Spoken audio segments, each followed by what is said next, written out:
NBC10 South Jersey Bureau reporter Sydney Long explains why hitting the road for late teens is not so much a top priority in a story that's all new at 6.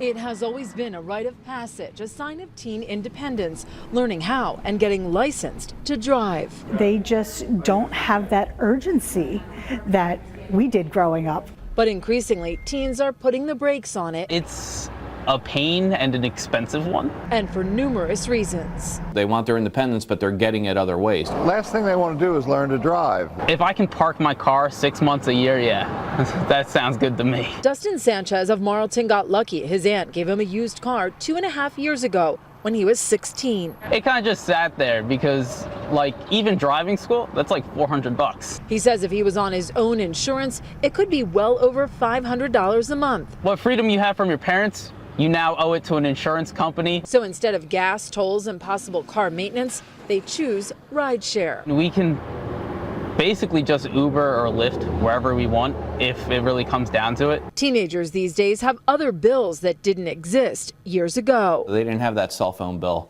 They didn't have the internet bill, the data usage bill. With that, social media has lent to the detour of diminished teen driving urgency. Once they had to, actually leave the house to find out what was going on, today you can do that from the comfort of your own home. We'll start a group chat. They'll be the oldest in the group, so they'll have their car like a couple months before everyone else, and they'll be like, hey, where are we going today? Nationwide, fewer than 1/3 of 16-year-olds have their license. That's dropped 50% from 35 years ago. New Jersey motor vehicle records show all teen drivers are down over the last decade. AAA says even if teenagers don't plan to buy or own a car, their parents should be pushing them to learn how to drive for safety's sake. We cannot have teens practicing enough. At the demand of his mom and to get to work, Sanchez just got his license last month. He'll be 19 in October. I'm content with it. I have to get to A and B somehow. From Marlton, Sydney Long, NBC10 News.